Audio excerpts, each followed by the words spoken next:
چې چاته هم دا جنۍ میلاو شوه که نه د هغې انفارمیشن دې ته ورکړل نو هغه ته به $1,000,000 میلاویږي او که چا دا جنۍ وایي مړه کړه نو هغه ته به $15,000,000 میلاویږي. ملګرو راځئ دا واقعه راسره مکمل واورئ که نه د دې جنۍ دا واقعه ده، تاسو به هم ډېر زیات حیران شئ. ملګرو دا واقعه راغلې ده په امریکا کې چې دې جنۍ نوم دی کوین او دې یو پلیټفارم جوړ کړی و ملګرو چې په 2014 کې چې کله په 2014 کې یو پلیټفارم جوړ کړو 2019 پورې دا پلیټفارم چلاوه ملګرو نو هغه دې پکې خلکو پکې انویسټمنټ کاوه ملګرو چې کله پکې خلکو انویسټمنټ کاوه نو دې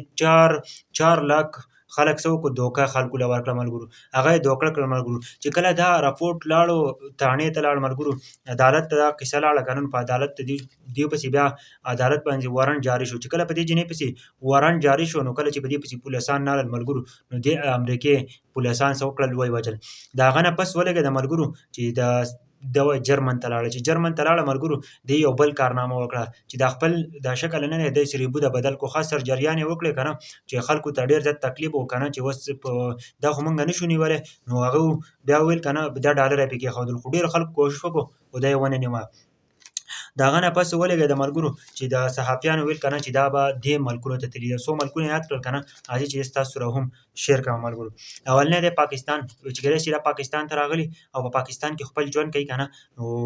دویم نمبر ملک یاد و بنګلادیش کېدای شي دا بنګلادیش ته تللي او په بنګلادیش کې خپل ژوند کوي هېڅ مکمل معلومات نه دي ولیکن د صحافیانو دغه خبره ده چې دا کېدای شي داسې کړي. او دریم نمبر ملک یاد کړی دی رشیا چې په رشیا کې وایي ملګرو خو یو خاص بات پکې بل درته ښیم ښه چې دا 45 سال عمر دی د جنۍ او دې خپل شکل بدل کړی دی که نه او 45 سال عمر دی که چېرته هم ولده نو بیا خبر کوي تاسو ته به $1,000,000 میلاو شي او که چېرته تاسو دا جنۍ مړه کړه که نه نو هغه به تاسو ته به څه وي تاسو ته به $15,000,000 میلاویږي د څه وجې نه چې دې یو غټ غلطی کړی دی چې د امریکې 15 پولیسان یې وژلي دي نو د هغه د وجې نه دې ته اوس ډېر زیات ځکه چې دې خپل سرجري هم بدل کړله خپله نیشنلټي یې هم بدل کړله پته نه چې په کم ملک به ژوند کوي خو دا یو څو ملکونه یاد کړل چې په پاکستان کې نو تاسو له هم غټ چانس دی د دې جنۍ پام وکړئ که چېرته انفارمیشن یې بیا ته ورکړل نو تاسو ته به بیا د طرفې $1,000,000 میلاویږي او که چېرته مړه هم کړه نو تاسو ته به څه کېږي $15,000,000 میلاویږي. زما دا انفارمیشن د نورو